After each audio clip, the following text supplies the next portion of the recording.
Hello friends, मैं हूं सन्मय प्रकाश और आप देख रहे हैं यूट्यूब चैनल सरकार जॉब न्यूज़। सबसे पहले इंपॉर्टेंट क्वेश्चंस। सिक्किम ने किस प्रजाति की तितली को राजकीय तितली का दर्जा दिया है?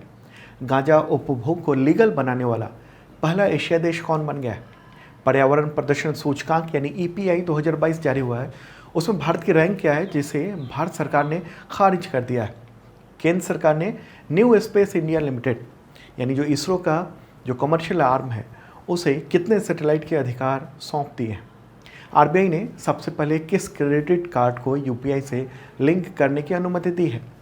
यूएनएचआरसी में रूस की जगह किस देश को मेंबर चुन लिया गया है? आरबीआई ने कितने बेसिस पॉइंट की बढ़ोतरी करके रेपो रेट 4.9% कर दिया है? और भी कई इंपॉर्टेंट क्वेश्चन है, सब पर चर्चा होगी। शुरू करते हैं। और सबसे पहले आपको इन्फॉर्म कर दूं, बता दूं कि यूपी पीएससी का जो स्टेट सिविल सर्विस एग्जामिनेशन हुआ संडे को, उसमें ढेर सारे करंट अफेयर्स क्वेश्चन आए 15 के आसपास। उनमें से ज़्यादातर क्वेश्चन जो हमने आपको बताए थे बुक्स में और पीडीएफ में उससे आए। और मैंने उसका लिंक भी पूरा पीडीएफ इस वीडियो के डिस्क्रिप्शन में उसका लिंक दे दिया है। आप देख सकते हो कि कितने सारे क्वेश्चन जो हमने बताए थे उससे रिलेटेड आए हैं। शुरू करते हैं। अब क्वेश्चन लेते हैं पहला। सिक्किम ने किस प्रजाति यानी स्पीसीज उसकी तितली को राजकीय तितली का दर्जा दिया है? आंसर होगा ब्लू ड्यूक। ओके, न्यूज़ आप देख रहे हैं और ये रहा फोटोग्राफ जब सिक्किम के मुख्यमंत्री प्रेम सिंह तमांग ने विश्व पर्यावरण दिवस पर ब्लू ड्यूक को राजकीय तितली घोषित किया है। वैसे तो सिक्किम में तितलियों की 720 प्रजाति पाई जाती है, इनमें ब्लू ड्यूक जो प्रजाति है, जो फोटोग्राफ देख रहे हैं, इसी को राजकीय तितली घोषित किया गया है। बहुत खूबसूरत तितली है और इसका साइंटिफिक नाम क्या है? बसरोना दुर्गा। ओके, और सिक्किम में इसकी खोज कब हुई थी? 1858 में हुई थी। ठीक है। अच्छा, कुछ और भी राज्य हैं जहाँ पर तितली की खास प्रजाति को राजकीय तितली का दर्जा दिया गया है। तो इसके अलावा 3 और राज्य हैं। कौन कौन से हैं? जैसे कर्नाटक, और वहाँ के सदर्न बर्ड विंग है, जो तितली एक प्रजाति है, तो उसे राजकीय तितली का दर्जा दिया हुआ है कर्नाटक। उत्तराखंड है अगला राज्य, कॉमन पिकॉक नाम से वो है तितली की प्रजाति। और महाराष्ट्र ब्लू मॉर्मन। ओके, तो अब चौथा राज्य हो गया है सिक्किम। ठीक है, क्लियर होगी बात। कर्नाटक, उत्तराखंड, महाराष्ट्र के बाद अब सिक्किम में भी तितली की प्रजाति को राजकीय तितली घोषित किया गया है। ठीक है, सिक्किम की बात कर लें। मैप में सिक्किम कहाँ पर है? तो यहाँ पर ये रहा सिक्किम। ओके, इस जगह पर राजधानी क्या है? गंगटोक। मुख्यमंत्री कौन है? प्रेम सिंह तमांग। और गवर्नर गंगा प्रसाद। चलिए आगे बढ़ते हैं, अगला क्वेश्चन लेते हैं। चिकित्सा के लिए यानी मेडिकल के लिए गांजा के उपयोग को वैधता प्रदान करने वाला पहला एशियाई देश कौन बन गया है? आंसर होगा थाईलैंड। न्यूज़ भी आप देख रहे हैं द हिंदू में, Thailand become first Asian nation to make marijuana legal for medical use. Okay, Thailand के फूड एंड एडमिनिस्ट्रेशन जो उसने चिकित्सा और औद्योगिक उपयोग के लिए वहाँ पर गांजे को लीगल कर दिया है, वैध कर दिया है। और ऐसा करने वाला थाईलैंड एशिया का पहला देश बन गया है। गांजे की खेती को भी लीगल वहाँ पर कर दिया गया है। ओके, तो एक बार ये देख लेते हैं कि थाईलैंड है कहाँ, मैप के थ्रू देखते हैं। तो ये रहा प्यारा भारत और अब चलते हैं थाईलैंड की ओर। ओके, तो थाईलैंड यहाँ पर है। ये रेड कलर में जो आप देख रहे हैं मैप में, वो है थाईलैंड। और जूम करते हैं इसे, तो थाईलैंड इसके पड़ोसी देश कौन कौन से हैं? इधर है म्यांमार, लाओस, कंबोडिया। ओके, तो ये सब, और मलेशिया, ये इसके पड़ोसी देश हैं। बैंकॉक उसकी राजधानी है थाईलैंड की। और प्राइम मिनिस्टर कौन है थाईलैंड के? Prayut Chan Ocha. ठीक है, समझ रहे हैं आप? तो थाईलैंड जो है वहाँ पर अब उसको लीगल कर दिया गया है, गांजा पीने को भी। थाईलैंड की सरकार ने हालांकि चेतावनी दी है कि मज़े के लिए पब्लिक में गांजा फूंकना अभी अवैध रहेगा, और ऐसा कोई करता है तो उसे 3 महीने की जेल हो सकती है। लेकिन मेडिकल यूज के लिए और औद्योगिक यूज़ के लिए वो यूज़ किया जा सकता है। ठीक है। अच्छा, अब जब बात हो रही है मादक पदार्थ की और गांजे की, भारत में तो बैन है। और अगर हम कहें कि मादक पदार्थ यानी नारकोटिक जो ड्रग है उससे संबंधित भारत में कौन कौन से कानून हैं, तो ड्रग एंड कॉस्मेटिक एक्ट 1940 है। ओके, एक्स्ट्रा बात बता रहा हूँ मैं। दूसरा है narcotic drug and psychotropic substance act 1985। और कौन सा है? Prevention of illicit traffic in narcotics drugs and psychotropic substance act 1988। Okay, चलिए आगे बढ़ते हैं। ये तो जो मैंने कानून बताया वो इंडिया का था। अगला क्वेश्चन लेते हैं। आरबीआई ने जून 2022 में रेपो रेट को बढ़ाकर कितना कर दिया है? आंसर होगा 4.9%। देखिए, आरबीआई की मॉनेटरी पॉलिसी कमेटी होती है, तो मॉनेटरी समीक्षा होती है, उसी की एक बैठक हुई जून में और उसी में ये फैसला किया गया। इससे से रिलेटेड अगला क्वेश्चन लेते हैं, फिर डिटेल बताएंगे आपको। ओके, उससे पहले बता दूं कि जनवरी से अब तक का total current affairs PDF available हो चुका है। तमाम जो एग्ज़ामिनेशन हो रहे हैं, यूपीएससी हो, बीपीएससी हो, आरआरबी एनटीपीसी का जो एग्ज़ामिनेशन चल रहा है, यूपी पीसीएस का एग्ज़ामिनेशन हुआ, उन सब में धुआंधार क्वेश्चन आए हैं जो हमने आपको बताए थे पीडीएफ में और बुक्स में। और ये सब पीडीएफ आप ले सकते हैं मेंबरशिप के थ्रू। 1 ईयर का मेंबरशिप है, इसके थ्रू मिलता है करंट अफेयर्स का PDF every week, every month, tri monthly, half yearly. Current affairs का मॉक टेस्ट भी दे सकते हैं आप एवरी संडे को। Exam based monthly test series भी आयोजित किया जाता है तमाम एग्जामिनेशंस के लिए, और 40% डिस्काउंट है बुक्स पे, तो आप देख लेना डिस्क्रिप्शन। तमाम जो स्टूडेंट हैं वो लाभ उठा रहे हैं। क्वेश्चन होगा अगला, आरबीआई ने जून 2022 में कितने बेसिस पॉइंट की बढ़ोतरी करके रेपो रेट 4.9% कर दिया है? आंसर होगा 50 बेसिस पॉइंट। न्यूज़ भी आप देख रहे हैं, 50 बेसिस पॉइंट की बढ़ोतरी की गई है। इससे पहले रेपो रेट कितना था? तो 4.4% था, और इससे पहले यानी मई में आरबीआई ने रेपो रेट को बढ़ाया था, 40 बेसिस पॉइंट की बढ़ोतरी की थी, और अब फिर से 50 बेसिस पॉइंट की, परसेंट नहीं, 50 बेसिस पॉइंट की बढ़ोतरी की गई। बेसिस पॉइंट होता क्या है? बेसिस पॉइंट का मतलब कि आधार अंक, मतलब 1% में मान लीजिए बेसिस पॉइंट 100 बेसिस पॉइंट, यानी 100 आधार अंक लिया जाता है। ओके, तो इसलिए कहा जाता है 40 बेसिस पॉइंट। ये बात अक्सर आप न्यूज़ में सुनेंगे, देखेंगे, पढ़ेंगे आप। ओके, कंफ्यूज नहीं होना है, और एग्जामिनेशन में ऐसे ही क्वेश्चन घुमा के पूछे जाते हैं। ओके, तो रेपो रेट क्या होता है? देखिए, आसान भाषा में अगर कहें तो बैंक हमें कर्ज देता है और उस कर्ज पर हमें ब्याज चुकाना पड़ता है।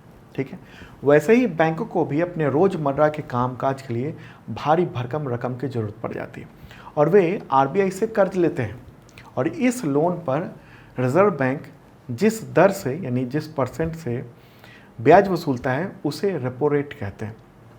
ओके, रेपो रेट का क्या प्रभाव है आम आदमी पर? देखिए, जब बैंक को कम ब्याज दर पर लोन उपलब्ध होगा, यानी रेपो रेट कम होगा, तो अपने ग्राहकों को भी सस्ता कर्ज दे सकते हैं। और अगर रिजर्व बैंक ऑफ इंडिया ने आरबीआई रेपो रेट बढ़ाता है तो बैंकों के लिए कर्ज लेना महंगा हो जाता है, और वो अपने ग्राहकों को, यानी जो कस्टमर हैं, उनको कर्ज देना महंगा कर देते हैं। ओके, और यहाँ पर क्यों रेपो रेट को बढ़ाया गया है आरबीआई के द्वारा? तो आरबीआई के गवर्नर हैं शक्तिकांत दास, उनका ये कहना है कि महंगाई चूँकि बढ़ती जा रही है और उस पर थोड़ा कंट्रोल करने के लिए ये बढ़ाया गया है 50 बेसिस पॉइंट का। ओके, मई में 40 बेसिस पॉइंट बढ़ाया गया और जून में 50 बेसिस पॉइंट जो है वो रेपो रेट को बढ़ा दिया गया। अब सवाल होता है कि रेपो रेट का महंगाई बढ़ने या घटने से क्या फ़र्क होता है? तो देखिए, देश में महंगाई को कम करने की जो प्राथमिक जिम्मेदारी है वो आरबीआई के पास है, उसके बाद सेकेंडरी जिम्मेदारी गवर्नमेंट के पास है। तो बाज़ार में अगर ज़रूरत से ज़्यादा नकदी रहती है तो महंगाई बढ़ने का खतरा होता है। ओके, और जब भी बाज़ार में बहुत ज़्यादा नकदी दिखाई देती है तो आरबीआई क्या करता है? रेपो रेट और रिवर्स रेपो रेट को बढ़ा देता है। तो ऐसे में रेपो रेट जब बढ़ गया तो क्या हुआ? कर्ज महंगा हो गया बैंक के लिए, तो बैंक भी महंगा कर्ज कर दिया कस्टमर के लिए, तो कस्टमर उस लोन को कम लेगा। ओके, पहले जितना लेता था लोन उतना उससे कम लेगा। तो ऐसे में क्या होगा? मार्केट में जो नकदी है वो कम हो जाएगी। ठीक है, समझ रहे होंगे बात? अच्छा, इससे रिलेटेड यूपीएससी में क्वेश्चन आया था। यूपीएससी में एक क्वेश्चन आया था कि महंगाई जब बढ़ती है तो आरबीआई क्या करता है? तो ये रेपो रेट को बढ़ाता है और रिवर्स रेपो रेट को बढ़ाता है। ओके, एक और सवाल आया था यूपीएससी के एग्जामिनेशन में, सिविल सर्विस एग्जामिनेशन में, कि क्वेश्चन ये था कि जब रुपया अंतर्राष्ट्रीय मार्केट में गिरता है तो आरबीआई क्या कदम उठाता है। मैंने इसके बारे में डिटेल बताया था महंगाई वाले वीडियो में। ओके, तो उसमें क्या करता है आरबीआई कि डॉलर को बेचता है, अपने पास जो आरबीआई के पास रिज़र्व डॉलर है उसको बेच देता है और उससे रुपए को गिरने से यानी रुपए की कीमत घटने से रोकने में मदद मिलती है। ठीक है, अगला क्वेश्चन लेते हैं। पर्यावरण प्रदर्शन सूचकांक यानी ईपीआई 2022 में भारत की रैंक बताएं जिसे केंद्र सरकार ने खारिज कर दिया। आंसर होगा 180। आप न्यूज़ देख रहे हैं, फाइनेंशियल एक्सप्रेस ने ये दिया है और India rank last in environmental performance index 2022, सबसे आखिरी रैंक मिला है भारत को 180। भारत सरकार ने इसका काफ़ी विरोध किया है और कहा है कि हम इस इंडेक्स को खारिज करते हैं। द हिंदू में ये रिपोर्ट है। ठीक है, टोटल जो 180 देशों की रैंकिंग हुई है उसमें भारत 180वें स्थान पर है। इससे पहले 2020 में 168 रैंक थी भारत की। अब सवाल है कि एनवायरनमेंट परफॉर्मेंस इंडेक्स 2022 ये होता क्या है और कैसे देखते हैं इसे, कैसे मापते हैं। तो ये इंडेक्स पर्यावरणीय स्वास्थ्य और देश की जो स्थिरता है पर्यावरण से संबंधित उसको मापता है। क्लाइमेट चेंज परफॉर्मेंस और जो एनवायरमेंटल जो स्वास्थ्य की स्थिति है, पारिस्थितिकीय तंत्र कैसा है, इकोसिस्टम वाइटैलिटी, उन सब के आधार पर रैंकिंग की जाती है। और कौन जारी करता है इसे? Yale centre for environmental and policy, तो ये एक और कोलंबिया यूनिवर्सिटी, तो उसके अर्थ इंस्टीट्यूट, वो सब मिलकर इसको रिपोर्ट को तैयार करता है। एक इम्पॉर्टेंट रिपोर्ट है और टॉप 10 देख लेते हैं। नंबर 1 पे है डेनमार्क, सेकंड पे है यूनाइटेड किंगडम, थर्ड पे फिनलैंड है, फोर्थ पे माल्टा है, फिफ्थ पे स्वीडन है, सिक्स्थ पे लग्जमबर्ग है, सेवन्थ पे स्लोवेनिया है, एट्थ पे ऑस्ट्रिया है, ये ऑस्ट्रेलिया नहीं ऑस्ट्रिया, नाइन्थ पे स्विट्जरलैंड है और 10th पे आइसलैंड। ओके, और हम देख लेते हैं कि सबसे ख़राब जो रैंक वाले जो तमाम देश हैं उनमें क्या स्थिति है। तो उसमें 180 स्थान पर इंडिया का पोजीशन है। उससे बेहतर तमाम पड़ोसी देश वगैरह वगैरह सबकी रैंकिंग इसमें बताई गई। ओके, ये भी देख रहे हैं आप, और इसमें आप देख सकते हैं कि जो पड़ोसी देश हैं उन सबकी पर्यावरण से रिलेटेड क्या स्थिति है। अफगानिस्तान 81 है, श्रीलंका 132 है, चाइना 160 है, नेपाल 162 है, पाकिस्तान 176 स्थान पर है, बांग्लादेश 177 और इंडिया 180 स्थान पर है। ठीक है, तो इस इंडेक्स को सरकार ने खारिज कर दिया है।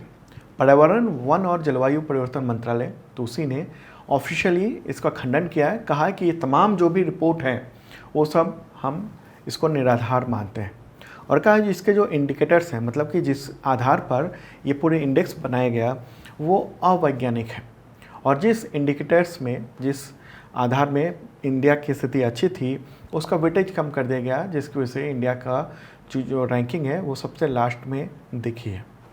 ठीक है, चलिए आगे बढ़ते हैं, अगला क्वेश्चन लेते हैं। केंद्र सरकार ने न्यू स्पेस इंडिया लिमिटेड यानी NSIL उसे कितने in orbit communication satellite transfer करने की मंजूरी दी है। इन ऑर्बिट कम्युनिकेशन सैटेलाइट का मतलब क्या हुआ? इसका मतलब ये हुआ कि जो पृथ्वी का चक्कर लगा रहे हैं, ऑर्बिट कर रहे हैं, उन सब सैटेलाइट की बात हो रही है। तो कितने ट्रांसफ़र करने की बात हुई है? आंसर होगा 10।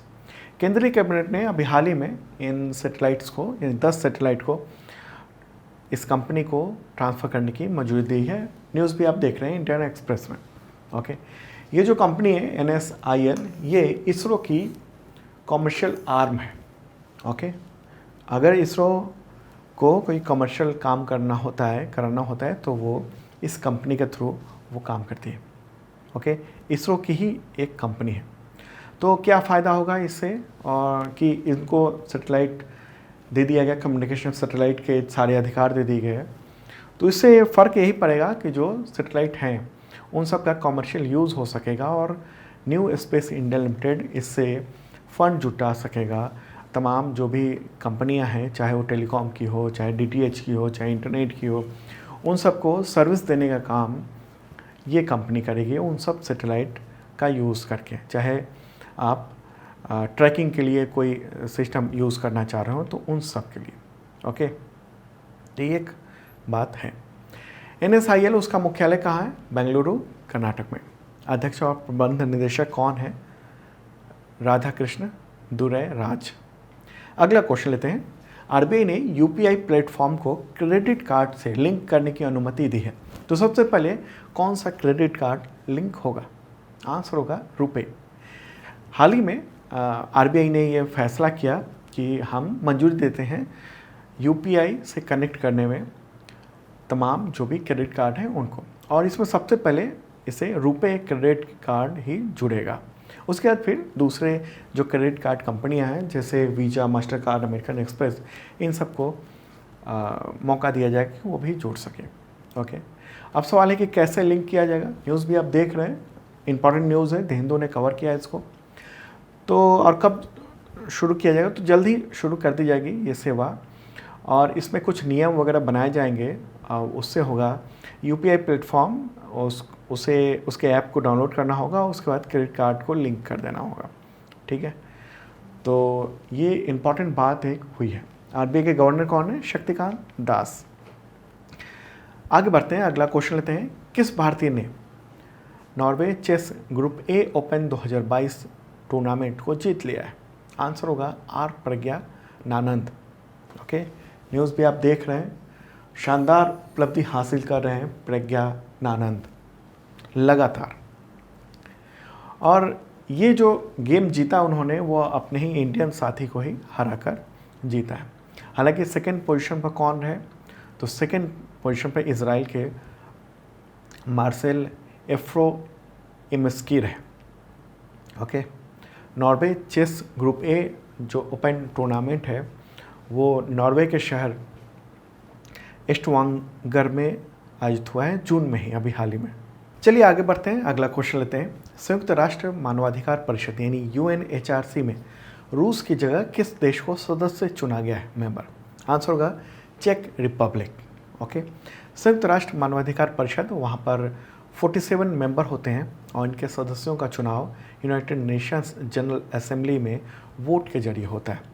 तो रूस जो है वो UNHRC का सदस्य था, मेंबर था, लेकिन यूक्रेन के बूचा शहर में जो रूसी सैनिकों के द्वारा नरसंहार की खबरें आई थी, जो आरोप थे, उसके बाद रूस के खिलाफ माहौल बना था और यूनाइटेड नेशंस जनरल असेंबली यानी UNGA ने 7 अप्रैल 2022 को वोटिंग करके रूस को निलंबित कर दिया था। ओके, तो ये UNHRC, उसका जो पेरेंट ऑर्गेनाइजेशन वो कौन है?